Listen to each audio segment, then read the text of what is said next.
Welcome back to the channel. If this is your first time, thank you for joining me today.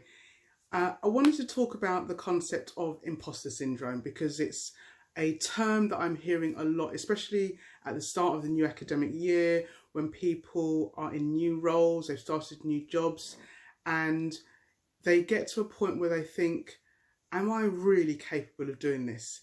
Do I really have the skills to do this job? Should I really be here? That's what imposter syndrome is all about. It's about the kind of inability of thinking or to realise that you should be in a certain place. It's when you think to yourself you don't have the skills. It's when you fear that you might not live up to certain expectations, or that you essentially are sabotaging your own success. That's what imposter syndrome is all about.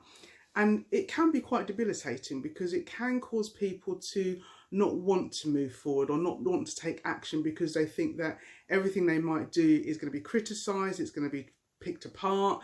You know, they're very much, the issue with imposter syndrome is that you're very much concerned about what other people are thinking.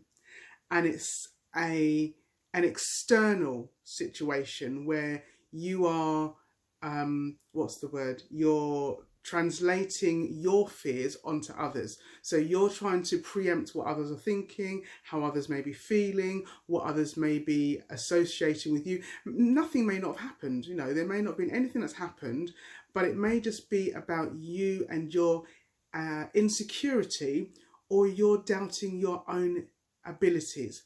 And very often when imposter syndrome sets in, it may be as a result of a situation that we find ourselves in. So we might suddenly find ourselves having to deal with a really challenging situation, or we might find ourselves in amongst a group of people who we think, no, these people know more than me, they're more experienced than I am, what can I bring to the table? It may be a situation where someone's asked you to do something because they think you're capable, but all of a sudden that doubt and that uncertainty sets in your mind and you think, nah, I can't do this. Why would they ask me to do this? Why didn't they ask somebody else to do that? You know, that person, you know, that other person down the road would be much more qualified to do this. But they've asked you for a reason. And at those points in time, you need to begin to become more aware of where those thoughts are coming from, because they are internal thoughts. Unless somebody has said to you, you are not able, then it's you that is transposing those feelings and thoughts onto yourself. It is you that is causing yourself to think those things. And it may come from a place of previous experience. It may be because in times past you've sat in a room and somebody has said, well, you should know more than what you should know more than what you're bringing to the table. But we can't always go on past experiences. We have to be able to live in the present. We have to be able to base it on where we are at that point in time. And if you have been given a seat at a table, it's for a particular reason. It's because you're bringing a certain expertise. And nobody ever expects you to know everything. And sometimes it's our own filth, you know, their own thoughts that we have, that I need to know this, I should know this, I should know everything. No, you don't. When you're a new leader in a school, whether it's a head teacher, deputy head, you know, whether you're a new head of department or a head of a subject leader, when you are new to that role, nobody can expect you to know everything, because that's the nature of being new to something. You are learning it. However, by virtue of the fact that you've got yourself to that position means that you already have some knowledge. And so it's that some knowledge, is that starting point that you need to begin to build on. So if you are in a position where you suddenly find yourself in a meeting and all eyes are looking on you because you need to make a decision about something, that's when you need to think, I can do this. I may not make the decision that everybody will agree with, and I may not make the decision that the previous, you know, my predecessor would have made, but this is a decision that I'm making based on the information that I have and the knowledge that I have gained. When it comes to imposter syndrome, you need to self-talk yourself out of it. So when you have those doubts in terms of, well, why would they choose me? Am I capable? Why would they allow me to be in this forum? You need to then take a step back and you need to think, well, they gave me this opportunity because they've seen past experience, they've seen what I've done in the past. They gave me this opportunity because I've got a track record. They gave me this opportunity because they've got feedback from somebody else. They're basing their knowledge of you based on what you have brought to the table already. And if they are confident in your abilities, then you need to be confident in your abilities.